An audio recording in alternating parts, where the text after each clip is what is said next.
Take your best shot.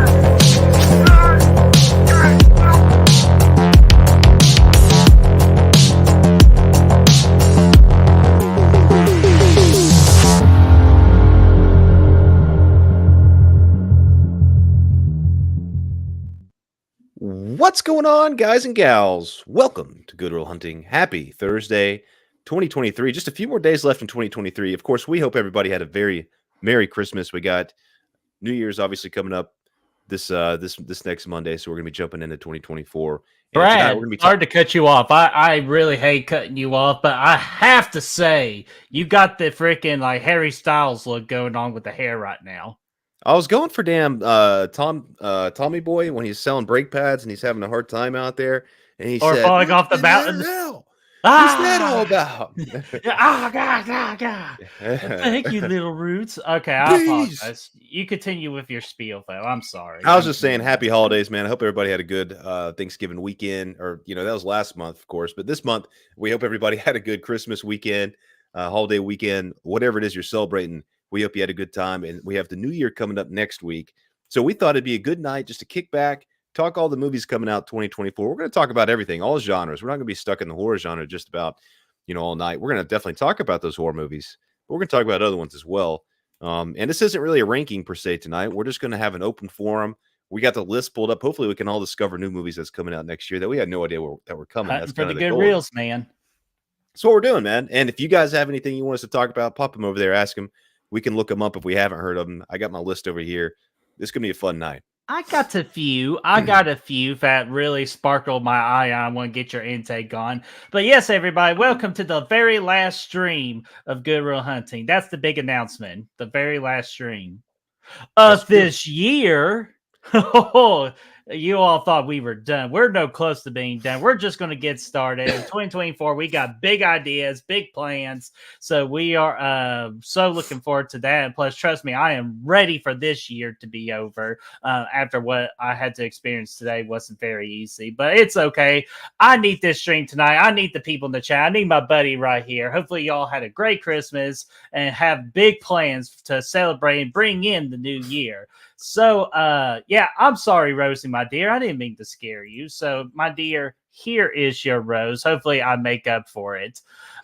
So, here is your rose, my dear. And, yeah, but here's the real big announcement. I'm going to challenge you guys here. If we could get this live stream to 20 likes and people watching, like 20 people watching this stream at the exact same time, I promise right here and now. Take a shirt off. Whipped cream. Fireball. Oh, dude, just rub it. Fireball on live stream. So there's your challenge. So we got 3 more people and we need a couple more. Oh, Bretzy. Okay, there we go. We got some moonshine over here, man. A little gift from Christmas. Hey, listen. Also, think about this, Birdie. I want you to think about this as we're going through this time, because I thought about this when I was looking at some of these movies. I want you to think of your sleeper pick of the night, okay? And when that movie pops up, I want you to let me know that's your sleeper pick for 2024. That's the one that people might be over. You don't think that's going to be mentioned? No, I mean it might be mentioned, but it might be one that people might not think is going to be that good, or it's not talked about a lot, and it kind of comes out of nowhere and ends up surprising some people. I'm going to something like that. Take a game. I'm going to have to just take think about it. Yeah, I got mine.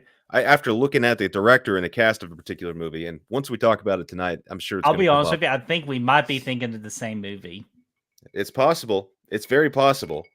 Yeah, so let's say hello to the chat. Actually, Brett, I'm going to challenge you this time. I'm going to let you say hi to the chat because I do forgot one thing I need to bring in here that is in regards to next week's first stream of 2024. And guys, it's a fucking big one, so you don't want to miss that. Dude, can't wait. All right, let's see who all's in here, man. Obviously, okay, first and foremost, I saw Courtney Reed sent $2, man. That's a super chat. We're going to play a video for that one. And I got a good one to play because I got a prop to go with it. And let's do it. I'd buy that for $1.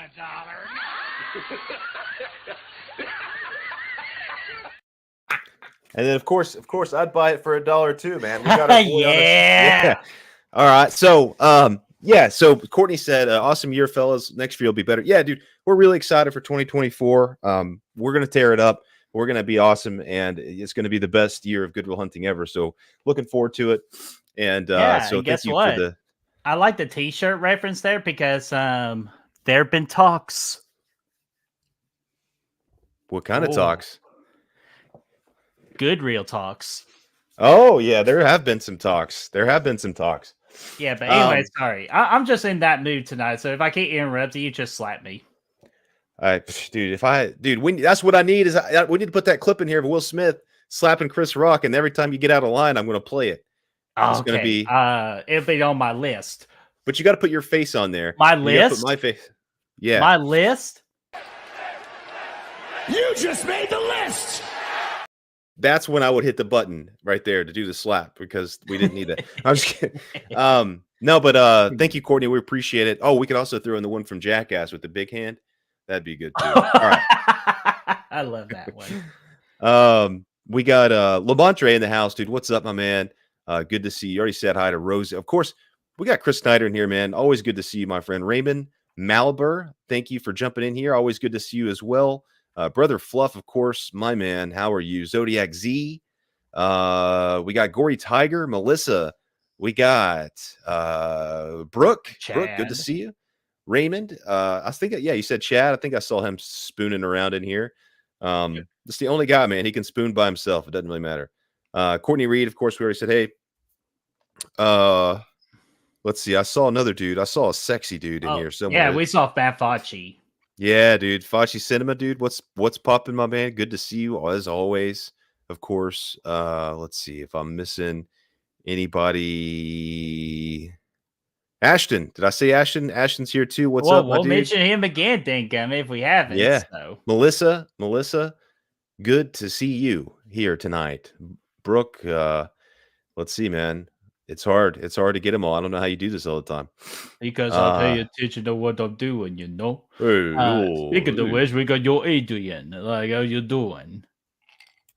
But yeah, man. But you did awesome, man. You got everybody. And I got something start here that we'll get to in a minute. But first, I have to thank some people real quick. We got to thank our freaking Patreons, man. They're the official backbone of this channel. So when me or Brad are having a rough day, we can always rely on the real hunters to bring us so much joy and some freaking dancing girls. But minus the dancing girl part. But bringing us some joy. But if you want to bring Good Real Hunting some joy, the Patreon link is in the description down below. Click on the link, select any tier to your heart's desire so you all can be real hunters today. But just in case if you don't want to be a Patreon, you can be a freaking YouTube member, and this is the hottest thing we got going on the channel today, because as low as 99 cents you can be a real hunter and contribute to this channel, which, guys, as Mickey says from Rocky, what you waiting for? Be a YouTube member today. You're going to eat lightning and you're going to crap thunder. That's what we get all of our Patreons to do and members. We have them doing it. It usually takes a month or two, but then that's what they're doing. They're going to run over you like a 200-pound Italian tank. True story. True story. But Brad, just in case if they don't want to do any of that, how can they support the channel? Listen, if you can't do it, that's okay. Just being here is much appreciated. Liking the video, sharing the video, getting the word out, helping us get the word out, commenting over here in the comment section. All that fun stuff. Quick, it's free, it's easy, it helps us out big time, so we really appreciate it. Absolutely. And so far, Brad, we got 10 likes and 12 people watching. Again, we need 20 likes, 20 people watching, and I'll take that shot of the fireball. I like it. So, Brad, before we actually get started, I want to allude to this question from Melissa. Hey, Brad, you make fan films. I don't make fan films. we make fan films here, and there's one in particular we're working on. Brad, if you want to freaking describe this, because I feel like next year, because again, this is going to be a big year for Good Will Hunting for 2024, especially for this big project here. So, Brad, take it away. Yeah, dude, we got the package we've been talking about for, I mean, honestly, since Our last March. package. The package, yeah. What that is, that's going to be a Halloween 3 Season of the Witch fan film. We haven't really moved too far forward on it because Chris has been super busy. He's helping obviously direct it and write it. The script is done for all intents and purposes. I've been going back and doing a few rewrites to make things better. But yeah, he's been super busy. He's working like 80 hours a week right now. So we're waiting on that to kind of smooth out a little bit, and then we're going to move forward. But we're looking forward to making some more announcements on that within the next few months. And really excited about it. It's a great project. We're looking for. We also have a couple other script ideas. We got one other script that's the first draft's done. It's another good story. We've saving that for a particular project that hasn't been announced yet. But if hopefully that still comes through. But if not, we'll still work on it either way. Really excited about it. We got a few other things we're pondering as well. So yeah, we're excited, man. We got some good stuff. Hell yeah, man. So, alrighty. And Chris wants to see our package. So, he's going to see it. By the way, this is the unofficial sponsor of Good Will Hunting, where if you want to see our package in very inappropriate ways, click on the link. Now, I'm just kidding. There is no such thing, but just wanted to go ahead and announce that real quick. I didn't sleep with that young woman. We were up all night. This is Shawn Michaels. You can do it. You can do it all night long. But anyways, guys, we're not here to talk about our packages. We're here to talk about the most anticipated movies of the year 2024 coming up. What are we looking forward to? And I'll even say, what are we not looking forward to if there is such a movie? So, Brad, I'm just going to let you take the cake here. Or as Cody Rhodes says, what do you want to talk about? Hey, we can drop things off pretty easy. We can get one out of the way that I saw. Actually saw the trailer for it. The movies not too long ago. Fall Guy, man. You saw the trailer for that or no? I did, and that's the one with Ryan Gosling and Emily Blunt. Yeah, I love Emily Blunt. Everybody should know that by now in here. She's one of my favorites. She's one of my crushes, and I love everything about her. I know she said some mean things once, whatever. But she's a great actress. She's a great, she's fantastic in everything that I've seen her in. But what I like about this is I do like Ryan Gosling in these kinds of roles. The Nice Guys by Shane Black, man. It's action comedy, sort of, mostly comedy, but it had some action scenes in it. He fucking thrived in that. That's my favorite thing he's ever done. This movie kind of gives me similar vibes. And you know what, Birdie, that I saw that kind of excited, that I think what'll make you excited about the movie is that it's from David Lettick, who did Bullet Train last year, a couple years ago. Same director. Yes. So I know you liked. I wasn't huge on Bullet Train, but I liked aspects of the comedy that they were trying to bring there. So I'm excited for this. I think it's gonna be a lot of fun.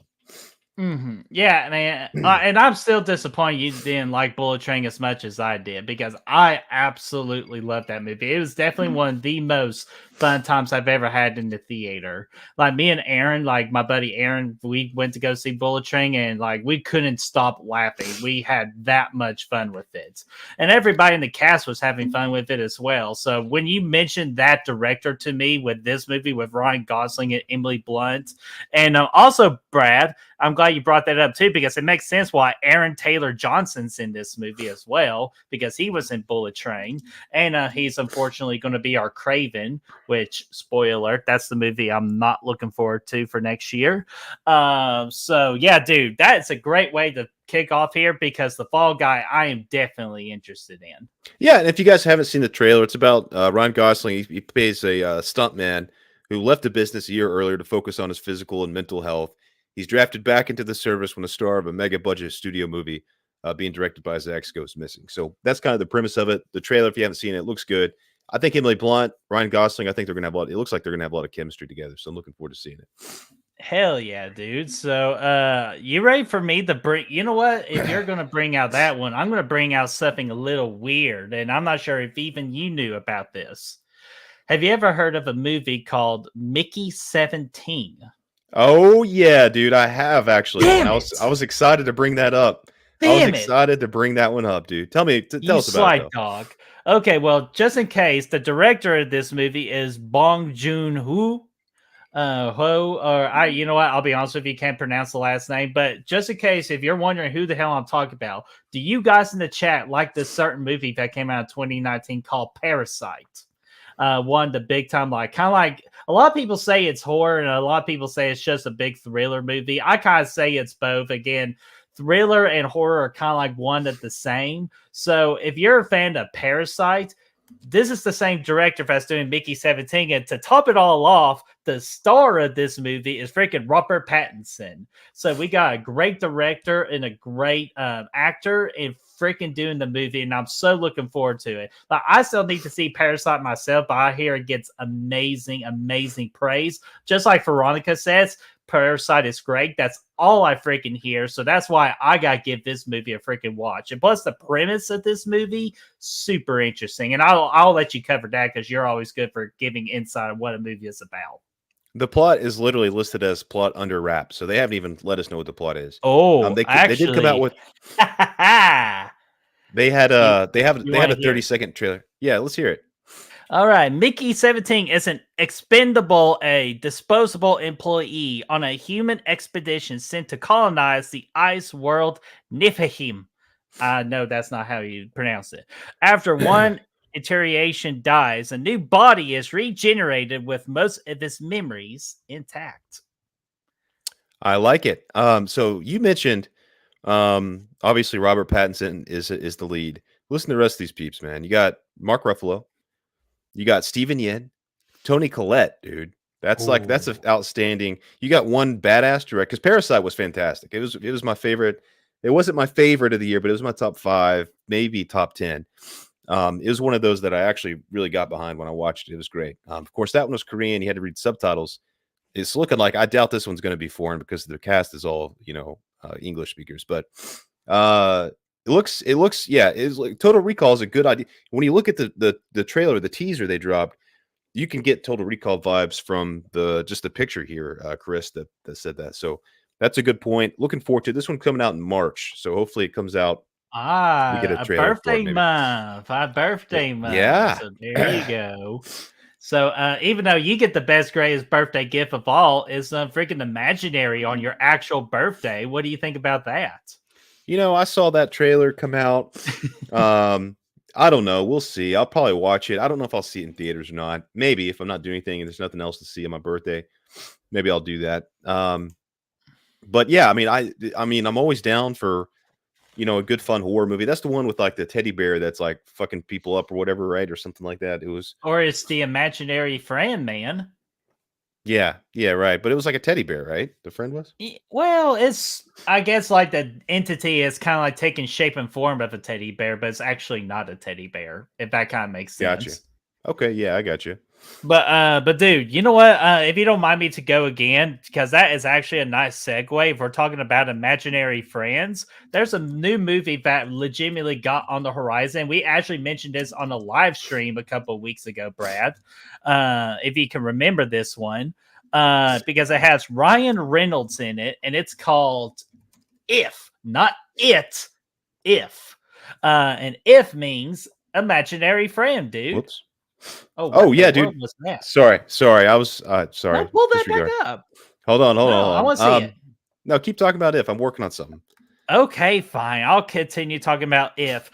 And the big thing you want to know about this movie is the director of this movie is John Krasinski, who, of course, did the popular movie of the whole A Quiet Place movies, 1 and 2, eventually 3 here, which it kind of pisses me off that A Quiet Place Day 1 is not directed by John Krasinski. I feel like anything A Quiet Place should be directed by John Krasinski.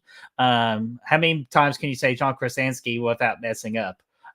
Apparently for me, it was 3. But regardless, though, guys, if you have not seen the trailer of this movie, If, this one to me looks like it could be in the running for most surprising movie of 2024. And anything with Ryan Reynolds, I'm looking forward to that, and I am super excited for. Yeah, I am too, and John Krasinski as well. So I remember, yeah, and he's in the movie as well. You haven't sent me you sent me the trailer, but I haven't seen it yet. But it looks like another one where a young girl is seeing imaginary friends, and it's going to be interesting. It's going to be kind of a sister movie Oh, of the other one that we oh, talked about. So Free Guy. yeah, well, it'll be like the sister movie of Imaginary, whatever that first one you were talking about was. Oh, okay. Like this is like the non-horror movie of Imaginary Friend. Let's just say that. Yeah, it is. It's just, kind of the same concept. But yeah, so yeah, I'm looking forward to it. I love John Krasinski as a director, so I'm excited about it. And I think it's probably a good time to talk about Quiet Place a little bit since we mentioned it too. Ooh, and before you do that, sorry, I just saw two people hop in the chat, and I want to make sure I get them covered here. We got Gory Tiger. What's going on, my friend? How are you doing? And Denise, I'm sorry from earlier. I just now saw your comment. Hello, Denise. How are you doing? Or as Brad thinks, I like to say, Denise. It's these Um, knees. these knees. But Denise, how are you doing? Hopefully you had a great holiday. And Brother Fluff also asked if y'all don't speak Korean. I don't speak Japanese. I do not, but I know Brother Fluff does on the side. I already know Yeah, that. you do not know the many gifts of Brother Fluff. But Brad, go ahead, talk about A Quiet Place day one. Yeah, I'm with you, man. I wish that John Krasinski was directing this because he did such a good job in that prequel portion of Quiet Place 2 where day one actually begins. The tension and everything that was built up in that little 10-15 minute scene, whatever it was outstanding. And that's one of the best directed horror sequences, especially for like a creature feature I've seen in a long time. Mm-hmm. The tension was, the stakes, all that stuff was great. The use of sound design there, going from silent to chaos, and all that stuff was great. So I would have loved to see it, but the director here, Michael Sarnowski, I have faith in him as well because he was the director. He's the one that brought Nicolas Cage back to being fucking Nicolas Cage in Pig a couple years ago, and that movie was outstanding, Ooh. very heartfelt, one of the better Nicolas Cage performances of the last 20 years. It's got to be on the list. It was a different kind of role for him, but if you can have Nicolas Cage give you a dramatic role like that and be good at it, I think you're a darn good director. Shall I say damn good director? Come on. Mm-hmm. This is it's Thursday. It's after 8. Let's just throw out the D word here. Yeah, it's been a rough day. But it's got Alex Wolff in there, Lupita Nyong'o. Obviously, both of them are fantastic actors. We've seen in Hereditary and Candyman and or not Candyman. Us obviously as well. Great flick. The main guy, Dijman Hounsou, he looks familiar too. What was he in? He's Why the did I top build delete that cast. movie off my list? Blood Diamond. He was in Blood Diamond. Oh, he's the dude in Guardians of Oh, the Galaxy as well. So yeah, he's good too. So I'm looking forward to it. I think the cast looks good. Director is solid. I do wish it was John Krasinski, but it'll be interesting to see what another director does in this world. dude, yeah, absolutely. Like, and plus, everyone's favorite from freaking oh my gosh, Stranger Things, Joseph Quinn is also in day one as well. So I'm glad he's getting opportunities, and he's got to be in two big movies. Oh, Rosie. Hey, oh, actually, let me do the Leah point. I can never do that point justice. So, I like it. and the reason I say that is because she mentioned the word gladiator, and that actually leads to another thing that involves Joseph Quinn for this coming year in 2024, dude, and that's freaking Gladiator 2. And what's funny about this is my brother actually tried to get me to watch Gladiator on Christmas Eve, but there were so many Christmas Eve activities and plus fantasy football stakes because I had to make 2 fantasy football championship games. So I was preoccupied with. Yeah, sorry, I beat Brad's ass twice. But so yeah.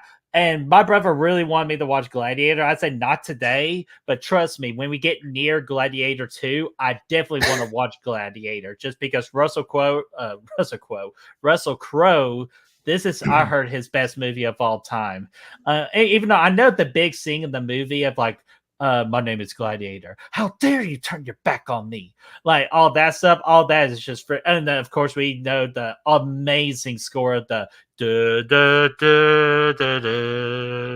like I know I will love Gladiator on this watch, and when they announced this, I was so in, especially again with another cast announcement of Joseph Quinn is going to be involved in this one. And from what I saw, he's going to play an emperor in this movie, whether that be a good emperor or a bad emperor.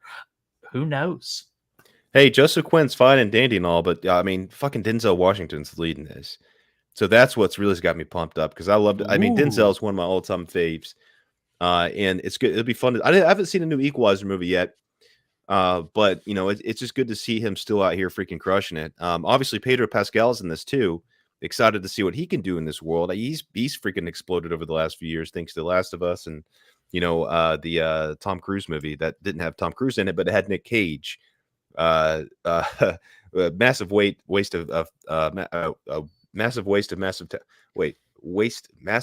unbearable weight of massive talent. Thank you. there we go. Yeah, so excited to see that. Joseph Quinn too. Connie Nielsen's going to be in this, and it's still going to be directed by Ridley Scott. He's hit or miss these last few years, but I think that he's still a great director. So I'm looking forward to seeing what he can do with this sequel here, and seeing what he can bring to the table. So looking forward to it.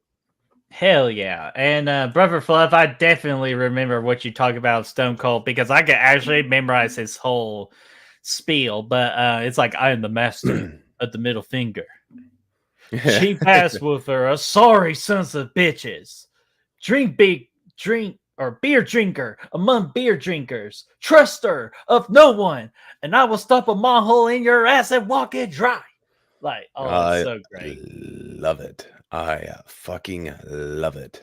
Oh, I also love freaking Aaron Click being in the chat too. So, Aaron Click, what's going on, man? Saying driving in an old car, no hands, free option, so probably won't chat much till later. And dude, that's absolutely all right. Because we got a rule: no texting while driving, or no goodwill hunting while driving. So once you're parked and safe, hop on in back into the chat, my friend. But this time we will entertain your ears. That's what we'll do, man. I do want to go back to Raymond earlier since we're done with Gladiator. He talked earlier. His most anticipated non-horror is Furiosa, the Mad Max Fury Road prequel with Anya Taylor-Joy and Chris Hemsworth. Yes, and dude, that trailer kicked ass. If we do like if we do a non-horror award show and we have to do best trailer for 2024. Like this one right here, Furiosa, would probably take the cake for me because the job of a trailer is to get you to the theater. I've heard about this movie. I'm like, nah, I'm good. But once I saw that trailer, I'm like, nope, I will be in that theater seat. And I will also watch the previous Mad Max movie so I can get ready for this one because it's kind of like a similar style to it. And plus, Anya Taylor-Joy, she was just a joy to watch in that trailer. Yeah, I'm excited about it. At first, I didn't know, about Anya Taylor-Joy. This be like her being Fury because Charlize Theron was so good in the Fury Road. But saw the trailer, she excited me, and I'm really looking forward to seeing what she can do with this kind of role. She's going to be the front and center here. She's going to be, the one leading this movie, and she looks great in the trailer. As Furiosa, I think she's going to kick ass. I mean, I really do get that hint here in the movie that she's in the trailer that she's going to be outstanding. Obviously, George Miller's coming back to direct. Fury Road was such a surprise. I remember when it came out, I wasn't excited about it. I didn't really care because I'm not a huge Mad Max guy. I mean, I like the original movies, but I've only seen them maybe once. That movie came out, one of the best action movies ever, man. So it's really looking forward to seeing her take front and center here and seeing what they can do with it. I think, this could be the movie that really puts her into superstardom, at the end of the day. So, and obviously Chris Hemsworth too, being in the movie, going to be fun too. Oh, yeah. And Chris Hemsworth always does a good job with anything that he's tasked into doing. And you can always tell he's having a good time with every role that he gets. So I'm very looking forward to see what he does in this one. And I'm actually very excited, again, for this movie because it actually gives me the opportunity to watch the other Mad Max movie because I hear nothing but excellent things about that one as well. And for its particular year, Brad, it dominated at the Oscars. Oh, it did. It did. It was a marvelous achievement in filmmaking, and I don't really know where that description came from, but it's true. It really is. It's one of the best examples of practical effects we've ever seen, especially in a movie. With so much going on that this one had. Mhm. So yeah, it's. I'm looking forward to it, Dude, man. me too. And dude, we got somebody new in the chat here called Isaiah. Isaiah, welcome, my friend. Welcome to Good Rural Hunting, man. We hope you stay for the foreseeable future with us. So, everyone in the chat, you know what to do when someone new in the chat comes here. Say hello and welcome, Isaiah. So, I think freaking one. Isaiah maybe. Yeah, Isaiah. So I know. And trust me, I am worse. I am horrible with names. So please don't treat that as a disrespect. I'm just a dumbass. So let's see here. Isaiah, got your question here. You think James Gunn can save the DC, meaning the new DC universe that's coming up, Brad? Which I don't think I've gotten much of your thoughts about everything that is in regards to the new DCEU. What are your thoughts about it? Do you think James Gunn is the right guy? Hey, look, I think he can do it. To me, he's been the best thing about the Marvel movies. The Guardians of the Galaxy trilogy has been, to me, some of the best movies in all of those, the MCU. So I know he's not directing / writing everything, but he seems very passionate about the product or the project. I remember when he was announcing his layout, his plan. He had everything pre-thought out. How he was going to lay everything out there, which I think is important. And I think he's creative enough to do it. Peacemaker, obviously outstanding. The Suicide Squad, or whatever the second Suicide Squad. I don't know if it was the D or without the D. Who gives a fuck? The second one, that movie kicked ass. He's good at this shit, and I think if anybody can do it, he's one of the people that can, because he's so he's creative and he's unique. He's got his own spin on things. Everything he does has his style to it, and you can see that. And again, I know he's not directing everything, but when he puts his passion behind something like this whole, this whole mapped out project, I think he can do special things. So I think, I think he's a strong candidate, and I'm looking forward to it. As long as, as Ashton said, as long as they give him full control, I think he can do it.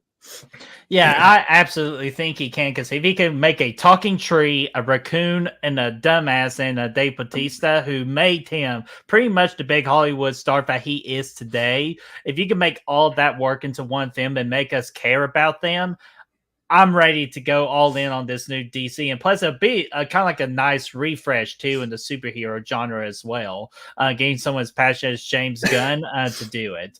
Isaiah, a very great question, my friend. Yeah. Thanks for jumping in. That was a good question. I like it. Yeah, so take a little break, because we always appreciate new real hunters who join our chat. And Zodiac, I'm watching you, my friend. You're about to be put in the box. I'm watching you. You be careful. You make a list, dude. Yeah, and I'm not going to play it, but what I will, Raymond, you asked the question earlier. I could actually, sorry, wrong one. Where did your comment go? Even though I do want to get back to that one because it's project related. Oh yeah, Raymond, you did ask if Destiny knows about Joseph Quinn. Trust me, if anything knows anything Joseph Quinn and what he's going to do, or just an announcement, she's always the first one to do it. So if you're always looking for Joseph Quinn news, always go to her, because she knows. She knows about Joseph. So, but Brad, what about this suggestion right here for the package? Victoria Mero, which if you don't know who she is, she plays Sam and It's Me, Billy, which she'll return playing Sam in It's Me, Billy Chapter 2. I would love to have her, because I could tell not only is she good at what she does, but she's also a very nice person as well. But we haven't even begun thinking about casting yet. And if the opportunity is there and if it makes sense, absolutely. Yeah, obviously we'd love to have her. There's a role she could do. I think she could pull it off. She might be about the right age for it, but I think I know where your head's going at. We're not going to have that kind of budget, though.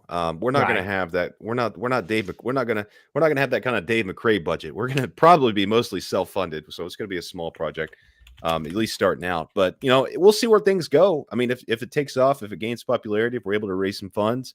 Yeah, we want to have actors in there. We want to have people that can make it special. So, I mean, she would in be a nutshell. He doesn't want me playing every role and wearing all these wigs. But at the end of the day, that might be what we get, dude. I mean, you've been 9 years old stuck before. In a nutshell? Yeah, no. Man, that's why I need that. I need that slap button. Go ahead and get us a couple slap buttons in here. I need that ASAP. Okay, fine. But all right, let's get back to business here. because I think. Do you know what I think they want us to do? Because I'm already seeing Raymond just throwing it down one by one.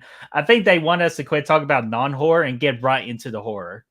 Hey, let's talk about a couple of them then, man. Yeah, because even though we're not done with non-horror just yet, there's some big ones I want to get into, but we'll get into the big horror ones right now. So, Brad, what do you want to talk about? And plus, guys, we need 4 more viewers watching currently, and we need 5 more likes in order for me to take that shot.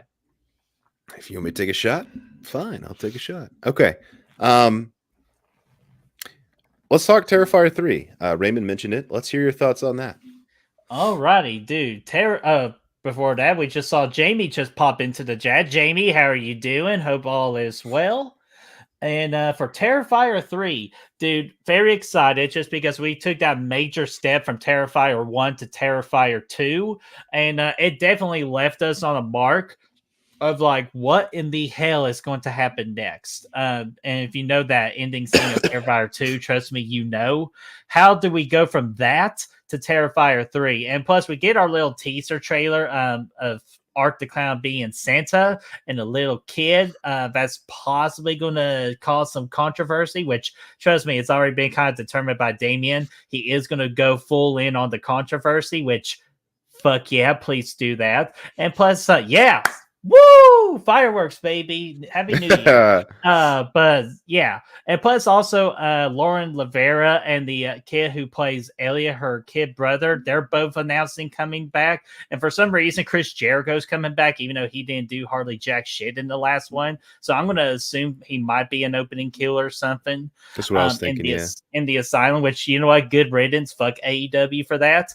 But yeah, dude, I'm so excited just to see what this new controversy is all about and where can we just go after the major success of Terrifier 2.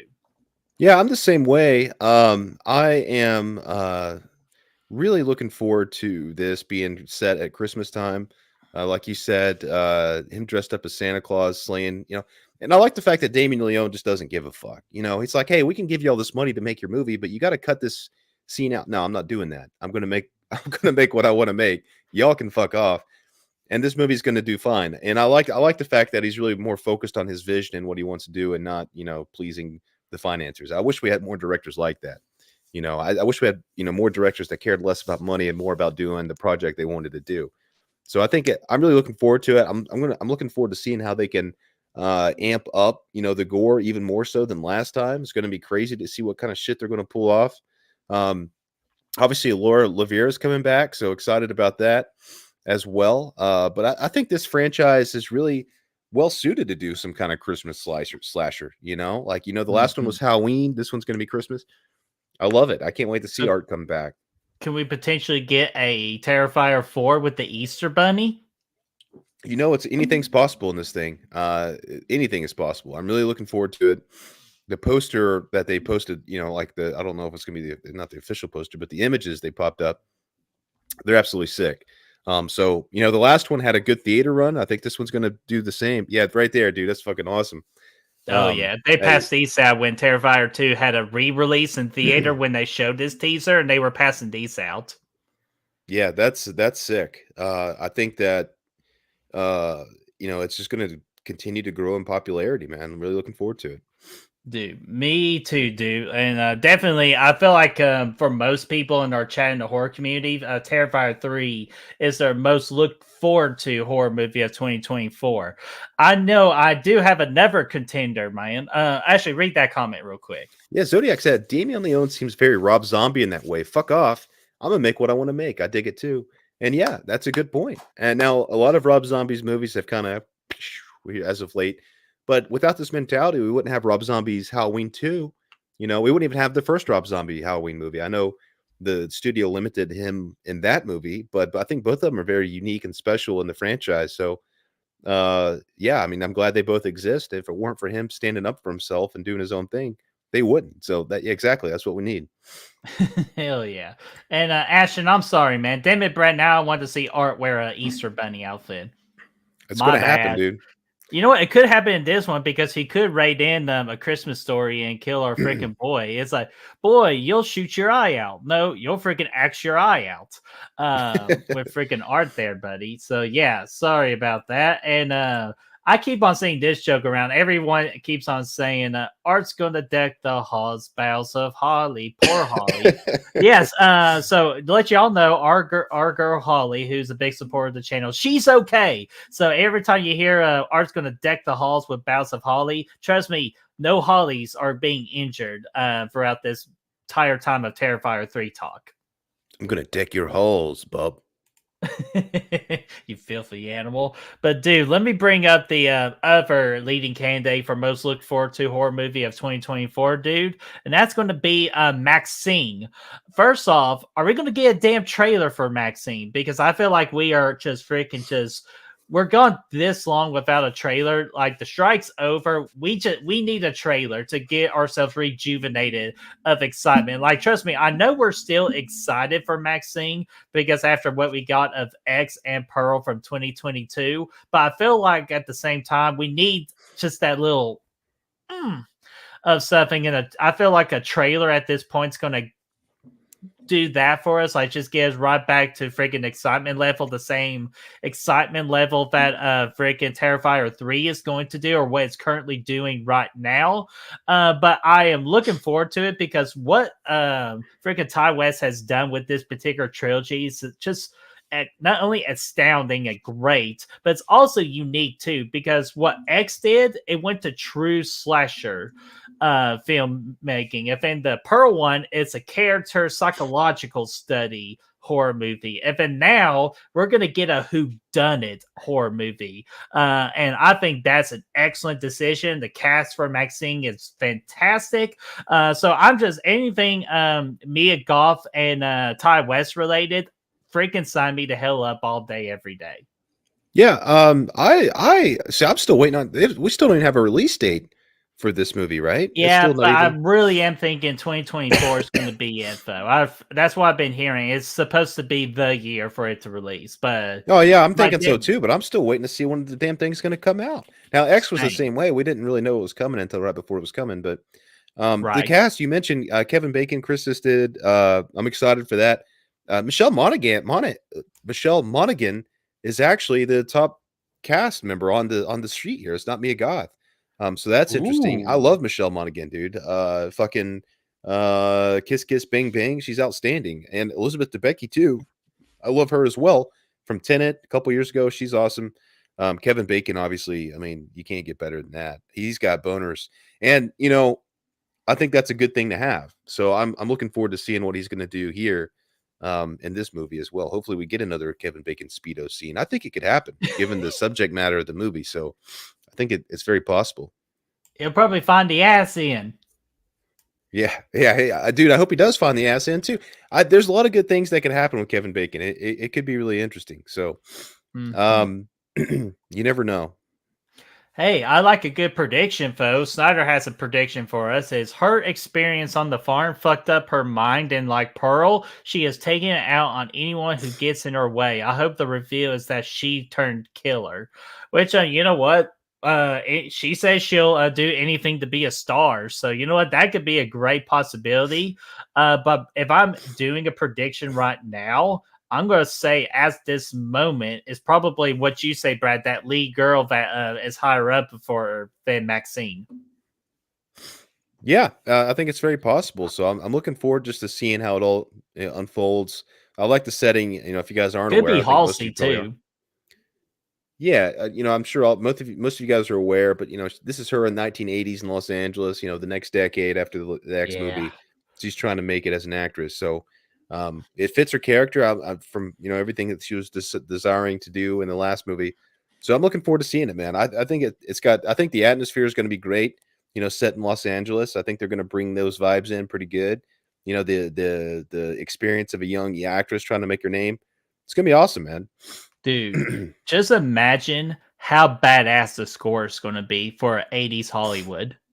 Dude, yeah, because the 70s X soundtrack was outstanding too. So, yeah, 80s, I think it has a chance to we might get some Vice City vibes. Yeah, Rosie just said it. Freaking GTA Vice City, man. I think we might get some of those vibes, man. Yeah, absolutely, dude. Like again, I'm so excited. And Raymond, if you want to put your theory again in the chat, we'd be happy to read it. So I apologize for us missing it. Yeah, man. My apologies. I like theories, man. I'm always down to find them and Always. talk about them. So Brad, what other horror movie are you looking forward to for 2024? Let's see what we got here. Saw 11 obviously is a big one for me. I was not surprised they decided to finally do another one back to back because this Saw 10 killed it, made some good money at the box office. Was a huge success from a critical standpoint, by far the best reviewed movie in the franchise. So I'm looking forward to seeing how they're going to follow up Saw 10, seeing if they're going to follow that same timeline. See if Tobin Bell's going to come back. We don't know much about it yet. But I'm really looking forward to learning those things over the next few months and seeing where they're going to go for it. Hopefully, this is our return to Mark Hoffman, dude, the legendary detective, the freaking most punchable face of all of horror entertainment. Hey, I love me some Hoffman, man. So I'm down if we get to see some more Hoffman and Amanda together. That could be something really cool. I don't know. I mean, obviously, you're going to jumble things up, putting all these movies in the middle of the other ones, but who gives a fuck, right? Saw 10 was a banger. And I'm really looking forward. Now, I'm more excited. I don't think it's going to be as good as Saw 10. I don't think you can follow that up with the same quality, but I'm probably at this point more excited for Saw 11 because of than I was for Saw 10 because of the success of Saw 10. So, looking forward to seeing what they do, man. Dude, me too. And actually, I'm not going to say this, but Chris Snyder, I saw something that he, like we were talking about. So, Snyder, if you would actually put a particular character into Saw 11 that you told me about that should return, would you do that and get Brad freaking excited? So, mention her name, please, Chris. And then, so let's see here. And this is what Raymond was alluding to earlier, Brad, with Terrifier 3, saying the little girl in the trailer is Sienna in a flashback, and Damien is tricking us. Hey, Ooh. I like that. Yeah, that's okay. Cool. I like to see a flashback for Sienna. Dude, and that's very realistic too. So, like, it definitely could intertwine of why Art the Clown went actually after her and all that. So, it would all make sense. Yeah, absolutely. I think it could be really cool. Nice little flashback sequence. That could be really cool. Yeah, and Brad, that character for Saul, it's Carrie. It's Carrie. Oh, nice, man. I would love to see her come back because she needed more. She needed more Saul exposure, man. She was so good, and they got rid of her so early. She really only had one full movie, so Dude, looking like forward. Hopefully, she was such a good character, and she was having so much fun with Saul. By her freaking chest burst out everywhere. Dude, I thought that time frame of Saul, like Saul 1 through 3, is the best time frame. So if they want to stay there, it would have been the perfect trilogy. Yeah, I mean, but there's so much more you can explore there if you wanted to. I mean, obviously, you got Detective Matthews; he's still running around. You could bring back Tap, like technically survived Saul 1. Technically, in canon, the video game, he's still alive. I don't know, whatever, but that is considered canon. So you could bring. I mean, obviously, Danny Glover is pretty old now, but that would be cool. Zing is definitely not coming back. He's deader to shit. He's not going to be the head of any kind of agency. But nope, Zing could, or a Tap could. So, I say a question here. Do you think there'd be another Insidious and Conjuring movie? Brad, as I said earlier, one of his favorites from this year is Insidious 5. So, and I know you're an Insidious fan, and I'm the Conjuring fan. What do you think about another Insidious movie in the future? Look, I love Insidious, I really do, but the last two have really sucked. And I thought if anything was going to be good, it was going to be Insidious 5. Patrick Wilson coming back to direct, going back to the Lambert household. But I didn't like it. I didn't think it was necessary. I don't think it was needed. They didn't do anything that warranted to come back to that family. So I don't know what they're going to do with it. I think it made pretty decent money, if I'm not mistaken, if I remember correctly. So they probably will make another one. I just, I want them to do something creative with it. Give us a reason to see an Insidious movie again. Mm-hmm. I think Patrick Wilson deserves a place in the franchise. So if they wanted to stay with his character, they can. But I didn't like 5. And 4 blew ass too. They're pretty much in the same tier if we did a tier ranking. As far as Ooh. Conjuring, they're going to make another Conjuring movie for sure. They've already announced that. Yeah, right. Yeah, a 4th one, and they're doing a TV series on the Max too. So they got big plans for the Conjuring movies, or pretty much the franchise of the Conjuring in the future. So that has already been taken care of. But for Insidious, I honestly felt like they closed it perfectly with 5. I know some people have the opinions of 5 being good or 5 being bad, and you know what? I'm on the side that I liked it, but not love it. But I've loved it enough where I feel like they ended Insidious the way it needed to be ended, and I don't think it needs to go any further, in my opinion. But I think with how much money it made, they'll find some way to bring it back. See, I like the idea of doing the Elise thing. Like when they were doing Insidious 3 and they did the prequel route. I Yes, like that. I wish I they would like have that done too. more. I think she was good in 3. I thought 3 was great. It just, whatever. And I know what are you doing over there? I had a sorry, before I can put a freaking Justin Long in dodgeball. I forgot I don't need to raise my hand in here. But dude, great idea. You ready for this? I am. Who was at the very end of Insidious 2? That's what I've been waiting for, dude. They never freaking tackled that. I know, So but who I was mean, it? it was Jenna Ortega, but Yes, so if they could bring her back and Elise, because we still have her, just barely by a thread, but we still have her. So if we had Jenna Ortega and Elise in a freaking Insidious movie that's set between 2 and 5, sign me the hell up. I'm game. I love Elise and the 2 goons. I like that a lot. So I'm game. Conjuring, I didn't like Conjuring 3 at all either. I thought that was pretty much No, dog shit sucked. too. But And there's one reason for that. We all know what that reason is. yeah, so I don't really know. No I don't James really care. Wan.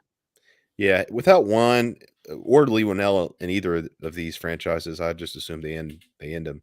But we'll see what happens. Yeah, so and I'm looking forward to like again, Conjuring is what pretty much which by the way, this would be a sick thing to show off.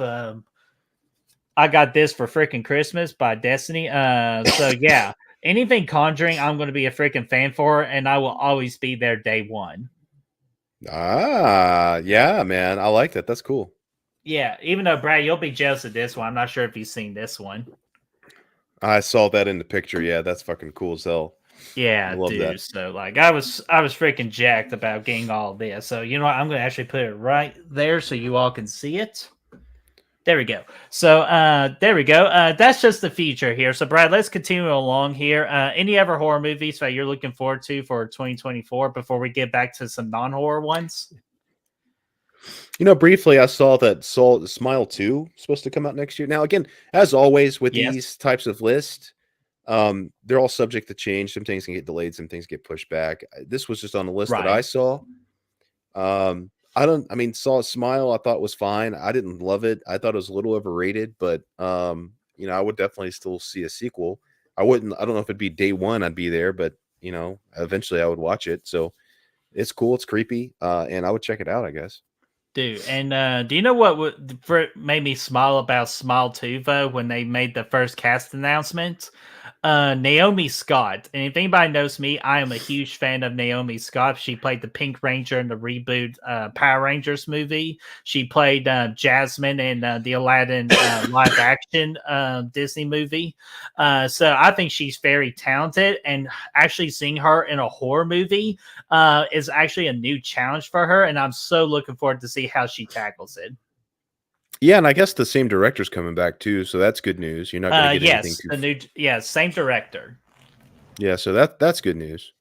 Yeah. So, but Brad, I'm surprised you haven't mentioned the big one yet. The ever big, or there's technically 2 other ones, but I'm definitely surprised you haven't mentioned this one yet. So, if you wanted to get one more chance to say this movie, I'm going to leave the ball in your court.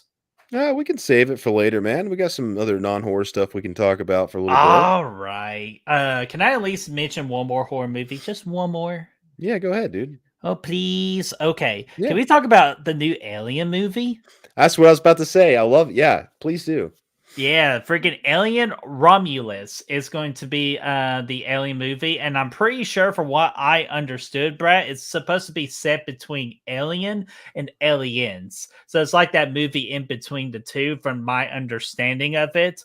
And again, this was supposed to go immediately to streaming, but yet again, the power of the people have spoken. And I think the studios actually said, well, shit, like if we do this for straight to streaming, the fans are going to do what they did for Evil Dead Rise. So we're going to skip all that and put this son of a bitch in theater. So I'll get to have my first experience with an Alien movie in theaters. And that's why I'm super excited. And I have this movie fairly highly anticipated for 2024. Yeah, dude, I do too. Actually, Fede Alvarez directing. So far, like everything sounds like it's the buzz is good so far as all the stuff they're working on. The cast is good. It's got Kaylee Spaney in here. Kaylee Spaney. Anyway, she played Priscilla in the new Priscilla movie that came out this year. I haven't seen the movie, but I heard her performance was outstanding. So I think she's going to be a great actress, and she's going to be leading this movie. So I'm looking forward to seeing it. You got a good, strong actress in here to lead the charge. So I think it's going to be compelling, to say the least. So I'm looking forward to seeing it. And I like Alien franchise. I haven't seen all the Alien movies. I never really desired to see Alien 3 or 4 or a couple of, but Prometheus I liked a lot. I think that's underrated as hell. And I never saw Covenant, but I probably will. Probably leading up to this, Birdie, it's probably not a bad idea to catch all the Alien movies, do some kind of ranking or something like that. Watch parties maybe if we have time, or review, whatever we want to do. Not a bad idea. But nonetheless, yeah, I'm looking forward to it. I think Alien, the poster looks sick. Fede Alvarez is always a banger for the most part. So yeah, sign me up, man. Hell yeah. And before we get into some more talk here, we got Horde Head Heather in the house, still holding on for Sharknado 7. So, Heather, I do apologize for Brad for a previous video that we did on the channel, him poking fun at Sharknado. So, Brad, you should apologize to Heather right now for your I didn't make fun of it. I had it as my number one movie of 2014 or whatever year it came out. Brad. But then I psyched. I pulled the rug out from under everybody. Yeah, exactly. That's what you need to apologize for. Yeah, it's true though. I mean, I thought about it. Dare you, sir? And then, but Heather, how are you doing? And then we got Darren from the Slaughterland Movie Podcast. What's going on there, Darren? How are you doing, my friend? Hey, Darren, check this out. I bought that for $1. Ah! And he's gone. So. Yeah, there's that. So, Brad, appreciate you stopping by. Oh, no, he's back. I'm back, man. Dude, listen, man. Where have you been? I think when you're sick, the only thing there is to do is, it was a matter of time before you got sick. I knew that was coming. I've always been a little sick, but, we all go a little mad sometimes. So there we go. But Darren, what's going on, man? How are you doing? And guys, just an update real quick.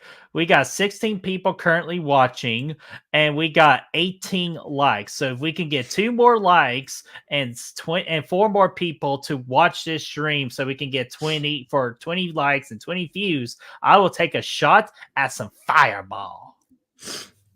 Oh, dude, I love it. We're so Fireball. close. We got to 19 at one point, man. We did get to 20 at one point, but not enough likes. So we were so close, but we're getting there. So guys in the chat, talk to your grandma, your brother, your sister, your cousin, your Aunt Margaret, or even your dog, man. Even dogs can watch YouTube sometimes. So just anybody who has a YouTube account. I love it. So, all right. So let's go back to some non-horror talk here. So, Brad, do you want to start with this one, or do you want me to go? You go ahead. All right. Let's go ahead and knock a big one out of the way. One of our other ones that you saw from our thumbnail here, and that's Deadpool 3. Speaking of freaking Ryan Reynolds, he's already expected to have a big 2024, along with Hugh Jackman. First, the little teaser that we got with the announcement that Hugh Jackman is coming back as Wolverine. And from the standstill shots here, I'll even pull it up again here. as you can see here, freaking Hugh Jackman is back in in the classic look of freaking Wolverine, man. So I'm excited for that decision that they did that. Just again, the Wolverine Deadpool dynamic, even in the comic book, is freaking entertaining as all get out. So Hugh Jackman and Ryan Reynolds, who are really good friends in real life, and now they're going to be freaking butt heads with egos and just seriousness and joking versus like all that stuff combined into one. What can possibly happen? And I'm looking forward to it. Yeah, obviously I love Deadpool, man. The first two movies are hilarious. This is the first one under the Disney umbrella, right? Is that correct?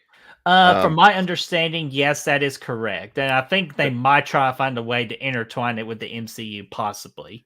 I don't mind it being intertwined with the MCU, but I just hope they don't put the training wheels on, put the restrictors No, on. from my understanding, Disney is they stand still with their decision that they are going to let them be rated R. Rated R, and I hope they let them have complete they let them do their whole thing, their whole like I'm not PC and I don't give a because that's how Deadpool has been the first couple movies. It's good old school comedy, and I'm just worried Disney might be like, oh well, you can't make that joke or whatever. So whatever, we'll see what happens. I'm looking forward to it. I obviously Ryan Reynolds, this is the best role he's ever done. So I think it's I can't wait to see Hugh Jackman come back too. He's always Jack too, man. That's why his name. Did you guys know that's why his name is Jackman? Because he's a jacked man. Like Oh, it really it's true. It's true, man. So I'm really looking forward to it. Yeah, and Snyder says Ryan did say that they're letting them do their thing without interference. So it bodes well. So I that like the is sound of very that. good news to hear. So as Ashton's most anticipated movie of next year. So bam, we hit one already. Yeah, I love it, dude. I'm good to I'm definitely good to excited to see it. I can't wait. Yeah, and guys in the chat below too, let us know in the comic section of what your most Ooh. anticipated movie of 2024 is, because obviously there could be a chance me and Brad might miss one. Yeah, if you Now, and Brad, again I if know there which is one you're looking at if you want to pull it up. Yeah, Raymond. I didn't even have this on the list, but I've seen the trailer. Beverly Hills Cop Alex Foley also has Neil from Santa Claus coming back. I forgot his actual name.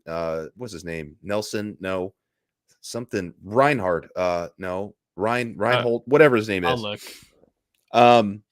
Looking forward to it. I mean, I love the first movie. I actually haven't seen the sequels. The only thing that holds it back for me is that Netflix usually, in general, sucks ass at the movies they come out with. There have been a couple good ones, but most of the times, even when it's a good IP, they come in and it sucks ass. Netflix has just not been good at making movies. Ooh, Joseph Gordon-Levitt's in this? I love me some Joseph Gordon-Levitt too. Kevin Bacon's in this. Dude, Who else that we got? motherfucker's showing up in everything these days, man. Hey, dude, he's pulling off a Steve Buscemi, dude. So like being anything that you can and just make money off it for remainder of time. So I'm good with it. Judge Reinhold, thank you. yes. Oh wait, is that who I think? Oh, dude, that's freaking Fast Times at Richmond High. He walked in on our girls. So absolutely. Hey, Brad, I've been thinking about you. Dun, dun, dun, dun. I love that anyways. scene, man. Yeah, I don't have high expectations for it, but I love Eddie Murphy, and it'd be good to see him have a couple good movies left in the tank. So I'm really hoping that's good. Dude, The trailer looked decent. I thought the trailer looked decent.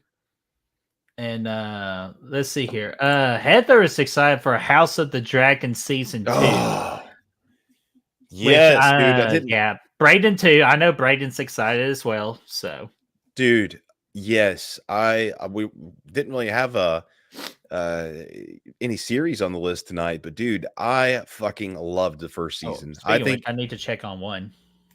You compare the first season of that to the first season of Game of Thrones. I prefer the first season of House of the Dragon. Now, remember when that series ended, the way it ended, that with the fucking dragons, dude. I could not wait to see where it went. And so I remember being like, oh my gosh, 2024 is going to take so long to get here. But now it's here. It's this year. We're going to see it this year. Can't wait. I cannot wait to run back through the first season before this one comes out too. It's outstanding. It's fantastic world building. It's world building at its finest. Game of Thrones the same way. It's honestly, it's so good. Nice. And I'm still gonna let you have that one. I just anything damn, why am I having a brain fart of the show already? No, not The Last of Us. Brad, help me out here. My brain is flustered. I don't know where you're going. The show we just talked about down there. House of the Dragon? Yeah. The Kingdom. Game of Thrones? Yeah, Game of Thrones. Yes, anything Game of Thrones you can have, I'm actually not interested in. I tried to watch the first season, and I just could not get into it. I know you tried it a long time ago, but now that you're more of a connoisseur of film, thanks to the Real Hunters. Thanks to the Real Hunters, try it, man. It is outstanding writing until you get to the last season. It's outstanding. It's writing at its finest, man. It's character arcs at its finest. Unfortunately, some of them didn't pan out, but it is action sequences at their finest, villains at their it's got some of the best villains you'll ever see in the Game of Thrones series. I'm talking. You even sent me a list, actually, some of the most hated characters of all time. I think three or four or five of them were from Game of Thrones. I think now the first season is a little bit slower, but once you finish the first season, I promise you will be hooked on the show. I promise you. Try it. If you're not, I'll buy. Hey, listen. If you're not, I'll buy you a fucking Sonic cheeseburger. You got my word, and some tater tots. Wait, tater tots? This is what I gotta say about tater tots. I'm joking. I like tater tots. Anyways, I gotta put myself on the list real quick. You just made the list. I just get through those 10 episodes, and I'm with you. I remember I didn't have a lot of excitement for it either. I know I didn't seem like my thing, and I watched the first few episodes. I was like, that's a little slow. The first season ends, I was hooked. I've binged the rest of it, and then it's one of my favorite shows of all time. Okay. If not, so, okay, guys, I'll give it another go if I can get a little bit of an off season, because I'm on season 10 of Hell's Kitchen right now, and I'm going down at a freaking fast pace. So once I get through Hell's Kitchen again, I'll start Game of Thrones. Even I do owe Brad freaking Survivor too. Hey, well, that's just past time. Give it 2 seasons. Okay, like I think by the end of the first you'll be hooked, but the second season itself is fantastic, and I think at that point, I'd say give it the first season, the finale, and then see where you go with it from there. But there's 2. I mean, it just it's fantastic. There's no words. You got it, boss. And yes, and that's the show I was just looking up there, Raymond. It's Wednesday, season 2, Jenna Ortega, big time. And from what I am seeing right now is they are hinting at a potential release date of November the 20th of 2024. That is not definite, but as of right now, that is their goal, is to be released. And the filming date starts in April of 2024. So I'm probably not sure if it is going to release in 2024, but it all depends on how production goes. It does. And for The Last of Us season 2, because I see some of you all mentioned in the chat as well, that is 2025. So we will not be getting that next year. That's true. But looking forward to it. Even though they're going to be filming in January, from what I heard, Brad, I think they're filming in Atlanta. Ooh, I think they are. Sense. So correct me if I'm wrong, but I know a big major show is coming to Atlanta soon for some filming. Okay, I like it. All right, Barty, let me talk about another movie here. Have you heard of Trap yet? Dude, I had it on my list. From M. Night Shyamalan. I don't know. Just barely had it on my list. It's probably destined to be shit because it seems like he's hit or miss and he kind of alternates. But and I thought Cabin in the Woods was great, but this one, or not Cabin. Well, I thought that was great too. But Knock at the Cabin, I thought that was really good. But this is M. Night Shyamalan's next movie. There's not really a plot yet, but the cast is coming out in August. Josh Hartnett's the top billed cast. I love the fact that he's coming back. Like, he came back and he was in Oppenheimer.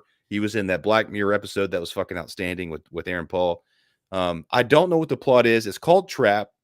The main actress here, Haley Mills, was from the original Parent Trap, or one of the Parent Trap movies. So it Ah. might be related to that. I don't know. Or it could just be a quinkadink. But either way, anytime M. Night's coming out with the movie, we're going to talk about it. We're going to be, looking into it and seeing if it's going to be good. So, yeah, I'm obviously it goes, it's worth a mention, but there's not really much to talk about other than the cast. Yeah, the other thing I saw, according to Letterboxd, Brad, it was described as a psychological thriller set at a concert. I like So that. that got me interested, like what the world can be more psychological thriller at a concert. So that's where it got me. And of course, like you said, Brad, Josh Hartnett is going to be in this. And please don't slap me if you've already said her name already, but Salika Shyamalan is also going to be in this as well.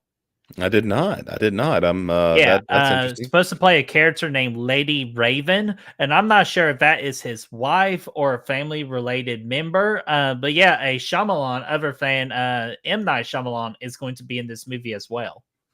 Interesting. Looking forward to it, man. Looking forward to it. I mean, again, I'll give it a shot. I mean, if it comes out and everybody says it's dog shit, I'll probably skip it because I'm not going to go through another old experience. I'm not going to do it. I don't blame you. But if it comes out and it gets decent buzz, I mean, I'll definitely be there. I'll check it out for sure, even if it's not like amazing. But I will. I'll definitely check it out. Hell yeah. And quick update. We are officially at 20 likes on this video. So if we have 20 people watching, it's fireball time. I like it. We got about, I would say about maybe 30 more minutes left. So you got 30 minutes to find 5 more people or to five extra devices to log in and to watch. I know Chris has got to have a few extra accounts to log into. I know Chad. Okay, here's another one that the trailer dropped a couple weeks ago, Birdie. Really, really looking forward to it, despite the last movie this director made and how weird that shit was. It's going to be Alex Garland's Civil War. Did you? Oh, okay. Guys, I think from TikTok, I think it was a TikTok video. Did you see that? No, I have not seen the trailer for this, but I read the premise of it, and it absolutely terrified me. So I did not look at it ever again. So the trailer was it was fucking awesome. Now Alex Garland, he did Ex Machina, which is one of my favorite movies of the last decade. And then Annihilation was good too. Natalie Portman. But I wasn't huge on Men. That movie was just weird, dude. That movie was weird that movie was weird as fuck. Now, granted, it had some great sequences in it, some great suspenseful moments, but dude, there was people popping out of vaginas at the end. Dude, it was fucking weird. It was fucking weird. You freaked the fuck out like I did. Like I had to sit in the theater with people to see that scene, and I was legitimately like this, like, what the fuck am I watching? Yeah, so I don't know if I'll revisit that one, but okay. So this trailer though that came out, Zodiac like ping pong balls, literally, this shooting out dudes all over the place. It was crazy. I don't know. I don't understand exactly what. No, Rose. No, it's beyond that. These were full adult human beings popping out. Let's just say this: the first half of Men was a golden reel, but once that second act hit, like the second half of the movie decided to lay out and hit, it was like a fucking one, like dog shit from a horse's ass. But it looks like in the trailer that this movie has the highest budget that this guy's had so far. Cast obviously outstanding. Jesse Plemons, who I told you guys earlier when talking about the favorite movies of the year.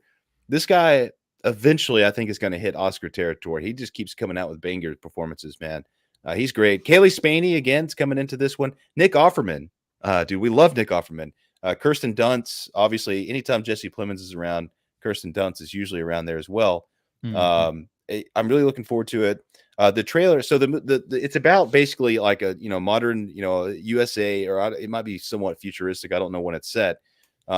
Near future is what it says in the premise. Basically, there's a big civil war. The government's kind of turned against the people, or the people have turned against the government. The government's fighting the people, and they're bombing civilians and shit. Like, it looks like it spans across the whole United States. There's scenes in New York and all kinds of stuff. It looks super tense. The fucking trailer is tense. Like, it is. Jesse Plemons is popping up. He's like, hey, don't shoot. He's like some military dude. And the guy's like, "Hey, don't shoot. We're Americans." And he's like, "Well, what kind of American?" Which I mean, it speaks volumes to the state of how we are today in That's today's what world. scares Anyway, me. yeah, exactly. Because I could see something because we're so divided right now as a country that this is something that it's very it speaks to us in the modern civilization. It's tense as fuck, and the cinematography, everything looks outstanding like you would expect. I think this has potential if it doesn't get super weird. I know it's going to be weird because Alex Garland's always a little weird, and I like him for that.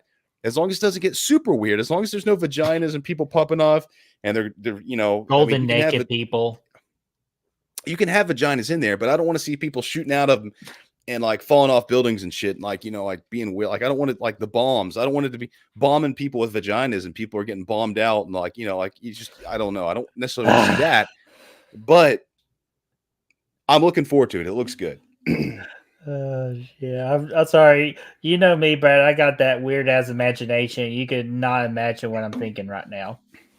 Oh, I know what you're thinking because I was thinking the same thing when I said it.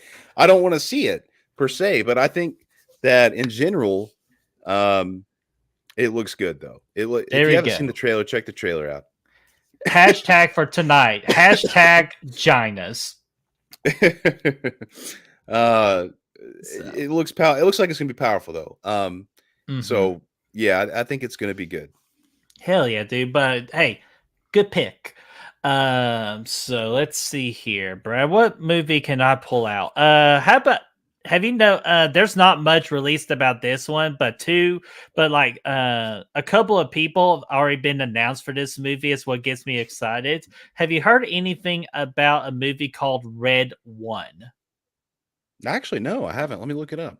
I think this one's being kept under wraps right now, but the only thing they released for it is the cast: Dwayne "The Rock" Johnson, Chris Evans, J.K. Simmons, Bonnie Hunt, and Lucy Liu. Those are the ones that I recognize, and Mary Elizabeth Ellis is in it too. I like the cast. Yeah, so to me, that's what is strong about it. And the director of this movie is Jake Kasdan. And if you don't know who that is, he directed the newer Jumanji movies, along with Bad Teacher with Cameron Diaz, Orange County, Sex Tape, and Walk Hard, the Dewey Cox Story. So he's a comedic director. So from my understanding, this is going to be a comedy movie. And you know what? Sign me the hell up. Okay, yeah, I like the sound of that.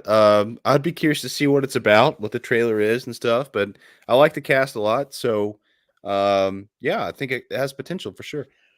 Yeah, so that's what got me freaking interested. And let's go ahead and knock off another home run here. And Brad, I know you'll look forward to this too. Ballerina. So we're gonna be watching freaking ballerinas, dude. I honestly I heard about the movie, but I never really knew what it was until like I was looking forward to preparing for the show. What's going on, Vanderhoff? Vanderhoff, my man. Good to see we need three more people. I saw you. We need 3 more people watching. Now make it 4, but we'll get there. I feel good about it. Ballerina is a spinoff in the John Wick universe featuring Ana de Armas. She's the lead in this. And she's basically going to take on a John Wick style role. She's an assassin, and I'm sure it's going to be very John Wick action centric, like the rest of the franchise. But we saw in No Time to Die how badass she is. She did a lot of her own stunts in that movie. She kicked ass. So seeing her kind of in this world, could be really special. Now we saw the kind of ballerina side of things in John Wick 3 briefly, whenever he was going back and he got branded and shit. They had all the girls and the females and the ballerina side of things, and the guys were doing like wrestling and shit. I think it's gonna be badass, Birdie. Sorry, just fixing this real quick. But dude, I'm excited for it. Kind of like how you allude to with James Bond 007, No Time to Die, with Ana de Armas being in that movie and her kicking ass and doing her own stunts, kind of like I was about to say John Keeves, Keanu Reeves. So I've pretty much taken that approach into how seriously she takes her own stunts, and putting her in this world of John Wick gets me so freaking excited too. And what also gets me excited too is we get a proper goodbye this time around from Lance Riddick, because I'm pretty sure this is going to be his last movie that he appears in before he passed away, sadly. So I'm looking forward to it. And of course, I also see our boy freaking Winston's in this as well, Ian along with McShane, freaking John Wick. Dude, so Yeah, I'm freaking 'cause this- excited for this. I think this is set. Correct me if I'm wrong. I think it's set between John Wick 2 and 3, or 1 and 2, or it's in between two of the movies that came out already. So yeah, you have a lot of the original cast members. Now, John Wick's probably going to be more. I don't know how, like Keanu Reeves, I don't know how much he's going to be in there. Hopefully, I don't want him to distract. I want this to be Anna de Armas' show. Like 'Cause maybe I a think cameo or something. a cameo, yeah, a cameo would be great. He has his movies, and that's great. Ana de Armas, I think she's very talented. I really want to see her just fucking take, because I said, remember when No Time to Die came out, and we were like, dude, how cool would it be if they did a spin-off like series on Prime with Ana de Armas and Well, they the did other talk one. about it. Like, yeah, and the other girl that was in that movie, 007, forgot her name. But yeah, how cool that would be, because she, like, I think it's a cool opportunity to really get a badass female here. So I hope they Paloma. yeah, that was her character name, but there was another girl in there too that was Naomi. Or Naomi, Nomi. yeah, Nomi. I think, yeah, Nomi. I'm due for a rewatch of that, by the way, man. I've seen it like 3 times. But I'm almost in that particular franchise, like that section of the franchise. I'm ready to give another rewatch. But yeah, I think I'm looking forward to it. This world they've built, they could dive into a lot of different things in John Wick world that they built. It's such a vast world, a lived-in world. I think we could see a lot of special things if they wanted to keep doing spin-offs. So, yeah, I like it. Hey, knock knock. When he's buried with the crabs. No, whoa, what, like crabs? Like, no, Wasn't man. a crab at the end? No, dude, that's fucking great. But no, regardless, ballerina, absolutely freaking excited for it. And Vanderhoff says, I'm late, but night swim, because that's the first horror movie that's going to kick off 2024. Which I thought the trailer looked okay. Again, it's freaking Blumhouse, so they give away a lot of the movie on the second trailer. Which again, I'm never a fan of that, because I thought the first trailer was just enough. Plus, I'm trying to remember if this was based off a book or a little fan film that someone did, if they just turned it into a full length picture. But I do have it on my calendar, Fenderhoff. Yes, January the 5th, and that is when I am going to see it. I was thinking January the 4th, but we have a special stream next Thursday that will get you all freaking excited, hopefully. And we're getting close to announce it, so stay tuned. I haven't seen the trailer for this, and at this point, I'll probably just skip it. Don't. Especially the second trailer, don't. I like the cast. I don't know. I don't really know anything about the movie, and I don't know anything about the director, Bryce McGuire. I don't know anything about the director, so I wouldn't say I'm particularly excited about it. But in January, I'm gonna see it because there's not much that comes out in January. So I'm gonna check it out, and I hope it's good. And the trailer is cool, if nothing else. So let's fucking rock with it. And we rock with it. Dude, speaking of freaking January movies, dude, one of the other big movies that's going to open up in January. I'm not sure if you've seen the trailer for this as well, Brad. The Beekeeper, Jason Statham. I love Jason Statham. I saw that pop up. I didn't put it on the list because I didn't just know anything about it. Pretty much the most Jason Statham movie you can think of, but just him playing a different character in a different story. I mean, he's pretty much the same shit, but just a different world. He's usually pretty good, so I mean, I'll give it a shot. Yeah, so just want to pop that one up for everyone. And Brad, what about? I'm just going to throw 2 out here, real quick. What about freaking Roadhouse and Bad Boys 4? Roadhouse, I've heard early buzz is good. I saw the first picture of it, and freaking Jake Gyllenhaal, fucking buff man. Hey, he is, man. He looks good. So that could be interesting. I've seen like pictures from it, but other than that, don't know much about it. But what was the other one you mentioned there, Birdie? It was Bad Boys 4. yeah. I love Bad Boys for Life. So Dude, me too. That was surprising. This seems to be one that they might. I'd almost be surprised if it actually does come out this year, because honestly, I didn't really hear anything about it until I was looking at the list. I knew they talked about it after Bad Boys for Life. I don't know. Have they filmed it yet? I mean, has it been filmed? Like I don't know. I'm not sure. I just saw Letterboxd 2024, and Letterboxd is either really right or they're really wrong. Right? Yeah. Because they put Megan for us a 2022 movie, and it was obviously 2023. So Letterboxd ain't necessarily the best in the world, but I was just only using it for this particular stream. Yeah. But either way, I saw it on there. It was on my list here tonight. If they make it, obviously, I'm good for it. I like the last one. I did good things with it. It might be Will Smith's first movie since he slapped that mofo. Oh, God, I forgot about that.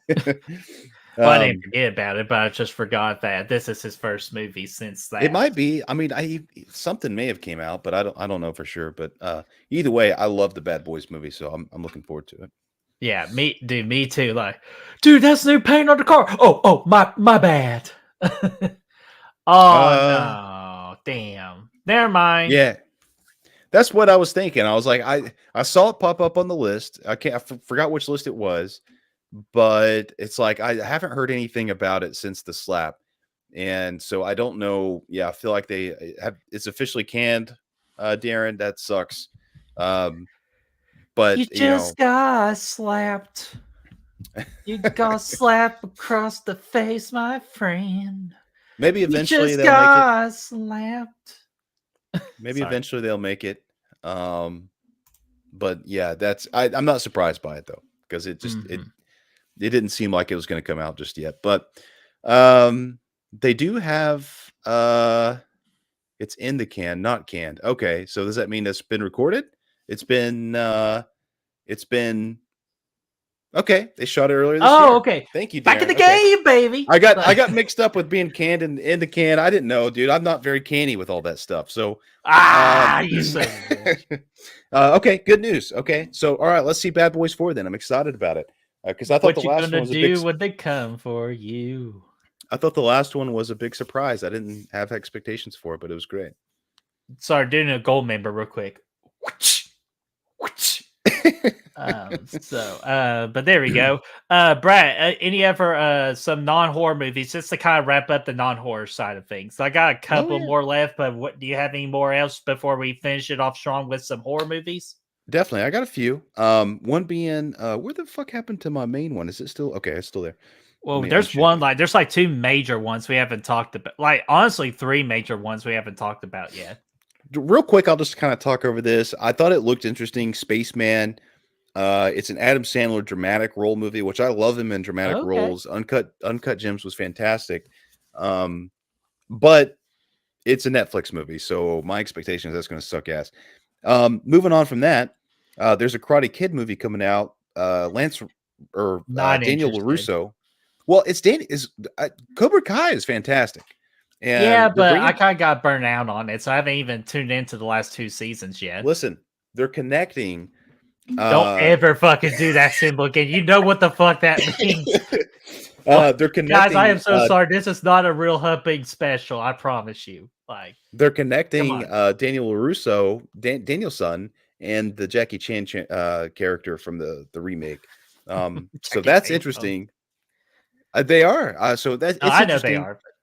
It's not necessarily on my top list, but I just wanted to, can I bring that up? Now here's one I want to get your thoughts on, Birdie. All right. We talked about it. Mufasa. Ooh. Say it again. Mufasa. Ooh. Oh man. You ready for this one? Yeah. I need the fireworks on this one because abso-fucking-lutely not. And if anybody knows me personally, The Lion King is in my top 3 movies of all time.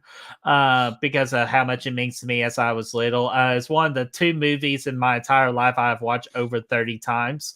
At one point, I did memorize 85% of the lines in this movie. If I can reenact this movie pretty much word for word, but I don't need this movie. Just plus, it's just a cash grab. That's all it is for Disney. It's just a cash grab. Like we don't need this. I don't care about Mufasa's prequel story leading up to it, even though it's kind of sad.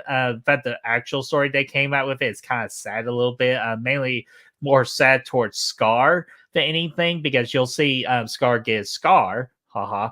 But anything else though, it's just kind of sad. It makes me hate Mufasa and really appreciate Scar. So I'm not interested in this prequel. If they want to do anything Lion King related, they should just bring back the traditional voices, the traditional animation. That's not going to happen. So anything Lion King, just don't. Now, here's what I'll say about the movie. I'm actually kind of looking forward to it. And I wasn't when we talked Okay. about it initially, but the more I thought about it, I was like, this is actually interesting because we don't know much about Mufasa from the original movie. Like we do, but and I do think that this would be better served to be animated. I think it would be cooler if they went animated and made it like a prequel to the original movie. I agree. But I think the Mufasa Scar relationship, brotherhood, if you will, could be very interesting. It's very complex. It's a couple complex characters. You obviously have the, the best of the best, the good of the good, the icon of goodness, and Mufasa, and you got the scarred brother, no pun intended, Scar, who is in fact the Scar brother. But I think that you have a really good chance there to create a really interesting character dynamic and a very complex relationship between the two of them to see why Scar becomes Scar when we know him from the original Lion King or, from I guess the live action one they did, pretty much the same movie. So I think that's interesting. I would much rather see this than a sequel, I think, to Simba. Well, and they talked technically, about we've already got a sequel, but That's true. That's true. But this interests me because anytime you have a relationship with brothers like that or siblings or anything, I I think there's a chance it could be really interesting. And again, you could have some tragic moments in it. You could see the downfall of Scar, similar to the downfall of Anakin Skywalker, ooh, or okay. whatever. So I'm interested to see that downfall of Scar. I'm interested to see what made him the scumbag that he was, the most hated character in all of Disney. Um, I'm actually interested to see how it pans out. They have a chance to make a really strong story with it. So I hope it's good. Again, I think it probably should have been animated.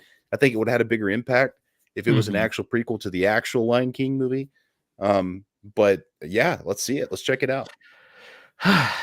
You son of a bitch. You drug me back in. So I'm putting it on my anticipated list because I just didn't think about that. The main thing I thought about was just how in the hell can Disney fuck it up? Which guess what? It's Disney. They'll find a way to fuck it up. They probably will. They probably will. I don't necessarily know if it'll be good or not. It just depends on the story they tell. But there is a good story in there to tell if they go the right route. And you could see them being the best of brothers, and then something happened. Whatever. But there's definitely a lot of good beats they could tell there. Dude, absolutely. And Aaron Clip pretty much just nailed the nail right there that you were freaking hammering in. He was just finishing it off for you. And Ashton, if it's what you think, oh yeah, it's the live action. Sorry, for a minute, I thought you were mentioning Lion King 1.5, which I thought that movie's terrific because it's so stupid, but it makes fun of my all-time favorite movie, and I appreciate all the jokes for it. So, but no, you're talking about the live action one. Yes, that one is one of the most disappointing movies I've ever watched in my entire life because the voice acting was absolutely lazy in that movie. Yeah, and I think that's just because it's not animated. Like I said, it serves best True. animated. I would be more excited about it, but my initial reaction was the same as yours. I was like, we don't need this. But then the more I thought about it, I was like, it could work. Another one, real quick, we haven't talked about, but we'll kind of speed through. We did talk about that. Yeah, let's be for the Joker. non-horror ones so we can pretty much talk about the two big horror ones left, and then we'll close it on out here. We talked about Kingdom of the Planet of the Apes the other day. Obviously excited And about that. Snyder mentioned it in the chat too. Okay, good to know. Kingdom of the Planet of the Apes. I wanted to real quick just look at it. Directed by Wes Ball, rather. He did Maze Runner. I'm not excited about that, but obviously that trilogy is fantastic. So I'm looking forward to see what they can do with it. Anything you want to say about it? Pretty much, like as y'all know, earlier in the year, I watched the Planet of the Apes trilogy. You know, like Rise, Dawn, and War. I watched those movies, and I think it's pretty much the best trilogy that ever freaking existed. I do need to watch Lord of the Rings again to officially verify that it's the best trilogy of all time. But when I saw this trailer and pretty much what it's going to be about, like 100 years after War of the Planet of the Apes, I'm actually excited for it. And plus, what I heard recently as well is that it's going to be a new trilogy of Planet of the Apes. And since I watched the previous trilogy, I'm excited for this trilogy to see what it brings next. I just hope we just states that same storytelling that freaking what we followed with Caesar. Is it going to be as good as Caesar? Absolutely not. But if it could be on the same level, that would get me excited. Hey, William H. Macy's in it, so that excites me. Yeah, so Raymond. Dune Part 2? Yeah, which the reason we did not mention it is because, Brad, I'm not sure about you, but I think we talked about it. We're not looking forward to that movie because Dune Part 1 put me to fucking sleep in the theater. I hated Dune. I think I initially gave it a decent score on Letterboxd, but I gave it a 4 out of 5, but if I watch it again, I know I'll give it to a 3 or something because at least the cinematography was just breathtaking. Cinematography was good. The world building was good, but I hated the characters. Like the more and more I thought about it, I was like, there's no characters in here that I like. They're all so boring. I fucking hate Timothy Chalamet. I hate that motherfucker. And he's so lifeless in this movie. Like he's not a lead character. Like he's like, I don't give two fucks. Rebecca Ferguson, I like her a lot. Obviously Zendaya is going to be in this one a little bit more so as well. Yeah, that's the thing. You promised me Zendaya in Part 1, and we hardly get her, and that pissed me off. And yeah, I mean, you're going to have Javier Bardem more so. I think this one is probably going to be better than the first one. So I'm going to see it and kind of go, from there. Florence Pugh, obviously fantastic. I'm going to see it. I think this one, from what I've heard from people who've read the books and stuff, this movie was more just kind of setting the world up, and the next movie is really where shit's going to hit the fan. So I'm going to give it a shot, but I'm not necessarily looking forward to it. Yeah, probably. I hope it's awesome. End up watching it.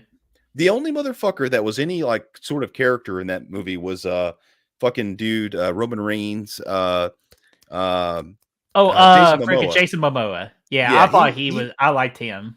He was the only dude that had any life to him. Everybody else was so lifeless and just so let's go get some salt and let's go take a plane ride and let's go jump out of. I was like nobody fucking has any life in this. Let's movie. ride a trimmer because that's pretty much what those fucking things are, Brad. They're trimmers.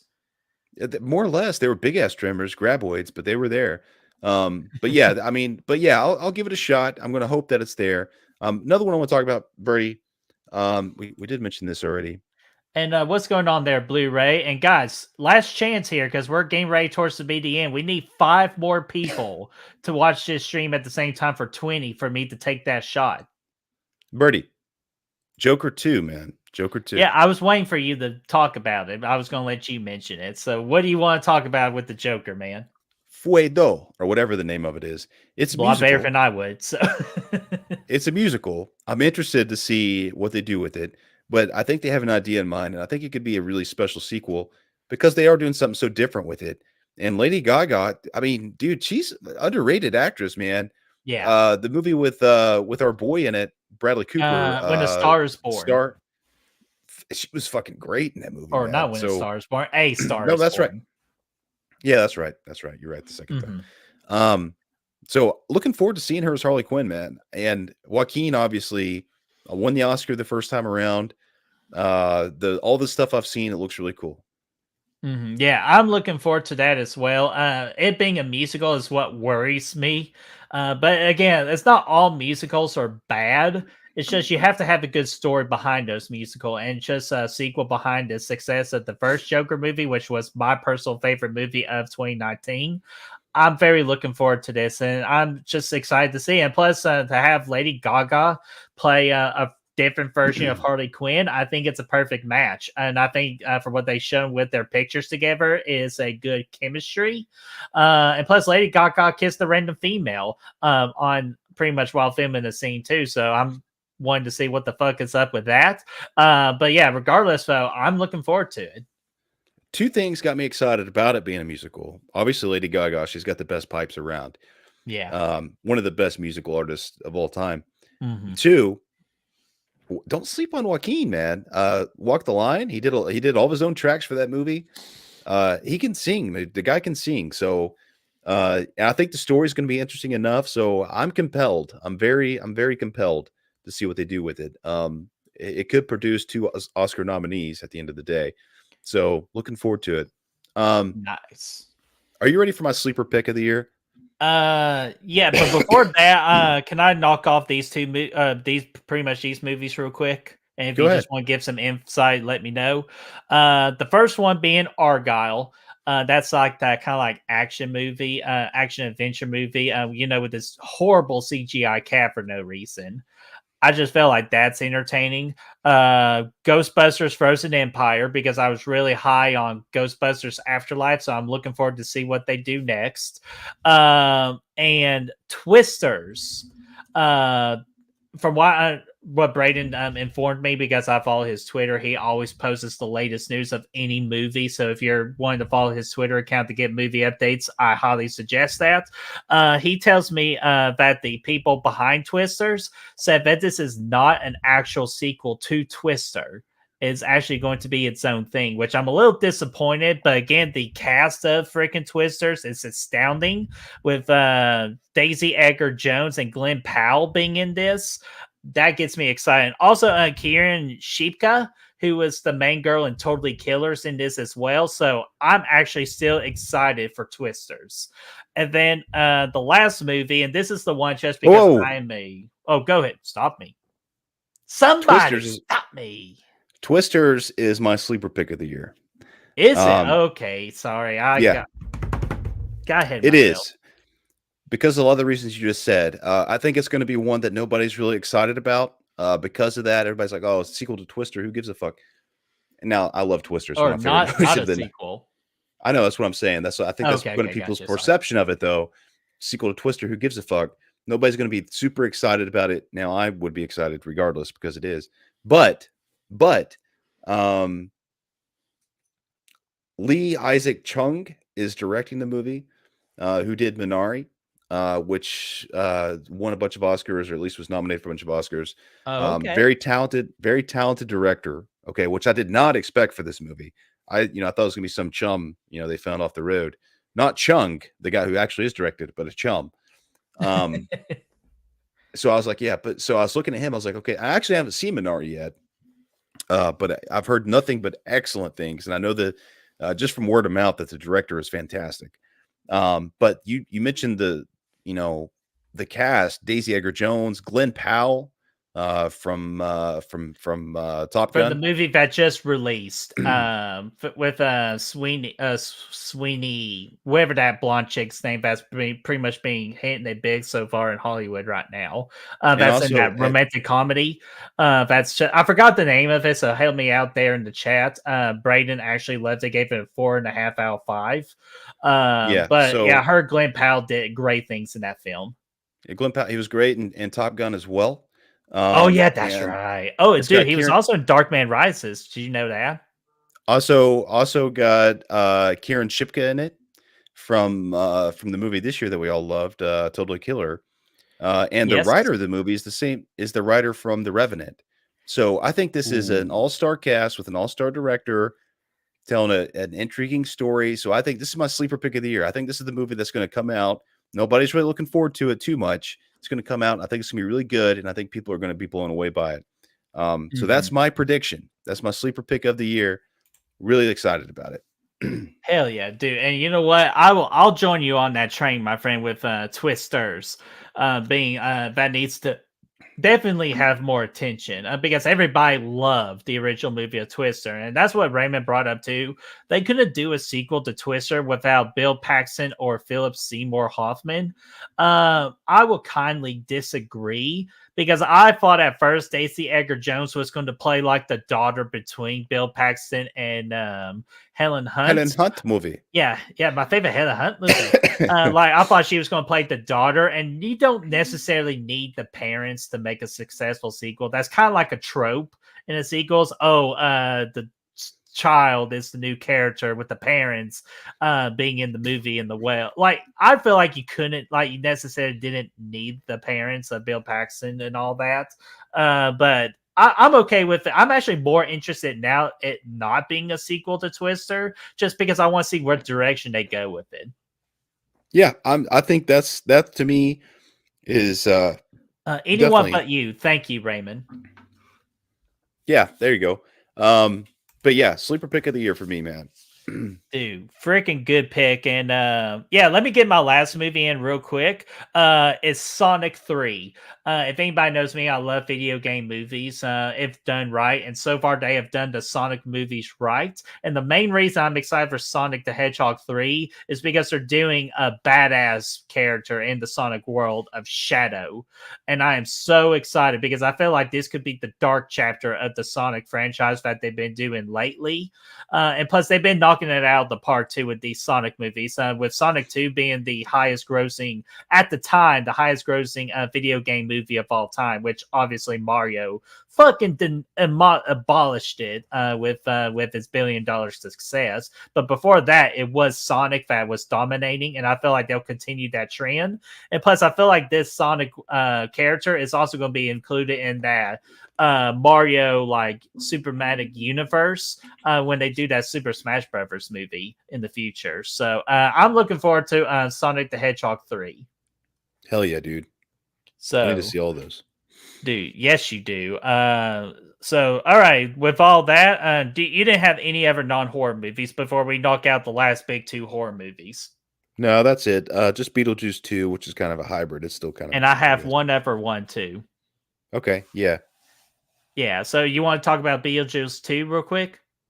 No, I mean, actually that was one of my 2, but.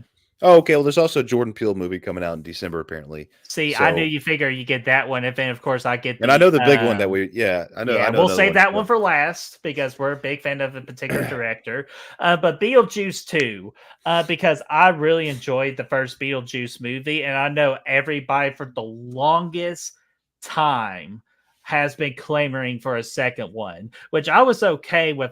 Without having a second movie, I feel like we need to stop doing that, making sequels to our beloved classics, because those classics are classics because they stand alone. But if you get a good enough story and a particular actress or actor to play in that sequel, then you can open that door to possibility. And we got that door of possibility that finally opened.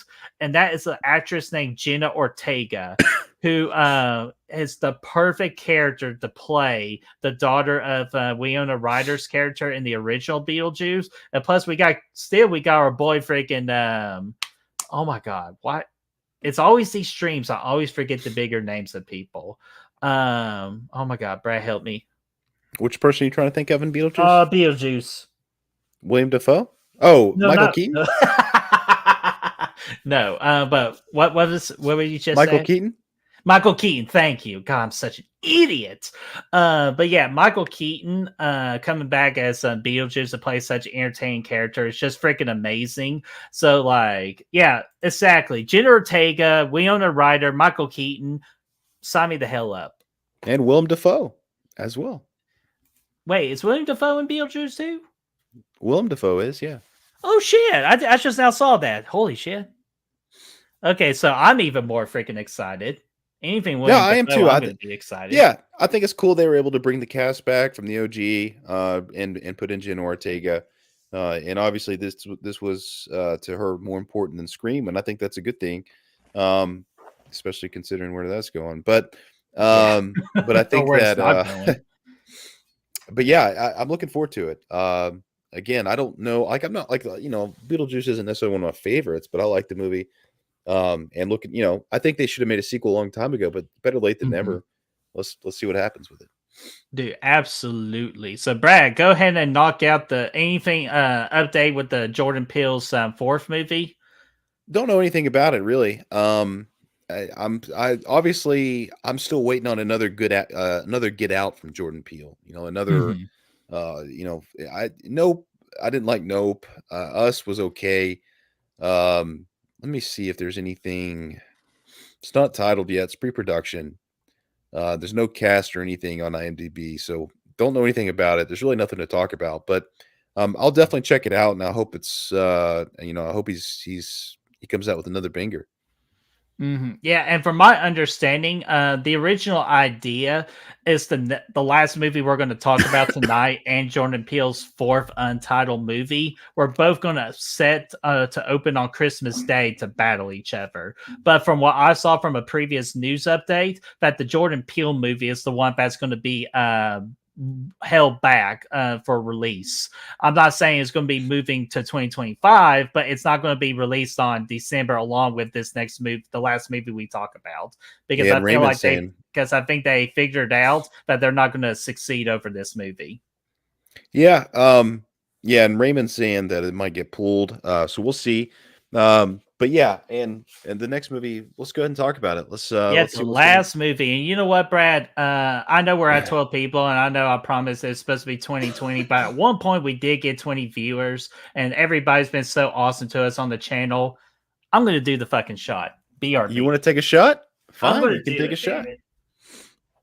Jigsaw is watching you. Jigsaw, he is watching you now. I never really danced like a bear. I can dance like a bear, but I don't really know where that came Here, from. hear the sound so y'all know it's real.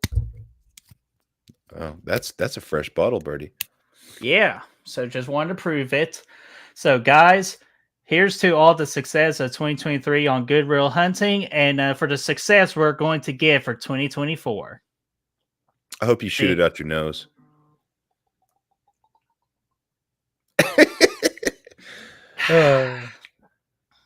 My man, dude, I love it. Woo! I love it. It's Is so it good when it spicy? hits your lip. So good when it hits your lips. that Ah, man. All right, let's talk about this last movie and we'll get the people out of here, especially with the big announcement we got for the stream next week. Yeah, Nosferatu, man. Yeah. I don't know. So Robert Eggers is directing it, which we love Robert Eggers. We love The Witch, the Lighthouse I love The Lighthouse. I love The Northman. Of course, that didn't make any money. I don't know how much. I feel like The Lighthouse and The Witch probably didn't make that much money either. I'd have to go back. I mean, I'm sure they both profited, but because they were low budget films to begin with. Um, but I feel like this might have his best chance of actually making money because Nosferatu is an IP that's been around since the 20s. It's one of the oldest horror movies of all time. Or it's the one that pretty much started horror movies in general. Yeah, exactly. It really is. So I'm looking forward to seeing this get a modern telling from one of the best horror directors out there. And he is. Robert Eggers really is. He does true horror better than anybody, just Right. about. He's on the list anyway. He should be talked The about. V-Bitch. Yeah, The Witch, and this is actually his first true horror movie since then. Lighthouse was a horror movie, but it's more psychological. 2018. Yeah, 2019, but it was Oh yeah, it's 2019. You're right. it was a horror movie, but it was more of a psychological, horror movie. Northman was not. So this is going to be his next true horror movie, and he's got a stellar cast, Bernie. Oh yeah, dude. I got the cast right here. We got freaking Bill Skarsgård going to be playing the legendary Nosferatu of Count Orlok. Which man, I cannot wait. And as y'all know, I watched the 20s one for the first time to build up for the the Fright Fight 2023 tournament. The toughest watch I've ever watched in my entire life. it wasn't bad, but it was just so hard to watch and keep me entertained for 2 hours. But this one, I have great feeling about it. So Bill Skarsgård, we got Lily Rose Depp, which great pick. We got Nicholas Holt coming back to play a version of Renfield. We got Aaron Taylor Johnson. Damn, he's going to have a big year next year. William Dafoe, which we did saw a screenshot lately of William Dafoe's character, or Willem Dafoe. And then Ralph Ensign, dude. Ralph Ensign, our buddy, freaking great value version of Bray Wyatt, or not Bray Wyatt, of Wade Barrett from freaking the V-Bitch. And the best voice, Green Knight, the best voice, in the industry, man. Obviously you talked about Bill Skarsgård. I think he's going to kill it. And I think, honestly, if you're going to do Nosferatu remake, modern telling of the story, there's no better director than Robert Eggers. This fits his directing style to a T. The Lighthouse, compare it, like it's there.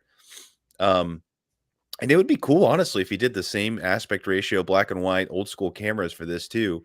I don't know if he will. I don't know if that's been confirmed or denied or whatever. We saw it doesn't look like it because we saw the pictures. It's all in color. Yeah, look at the thumbnail right here too. That doesn't look black and white to me. That looks like they're going to be more using the colors of blue, which is fine. I think, but I'm really looking forward to it. I think it's going to be dark. I think it's going to be scary. It's going to be slow, and a lot of people probably aren't going to like it. It's going to be a slow burn. I'm sure it's going to be a little weird. It's going to be out there because that's his MO. But I'm all about it, and I think it's perfect for the Nosferatu character, and I think it's the perfect way to bring this back. So it's a very classic tale, but I think it's going to be done in a classy way. It's going to be awesome. It's very high up there on my list for horror movies, and we're going to do a top 10 most anticipated horror. Don't you worry, we'll be doing that. But yeah, I'm looking forward to it.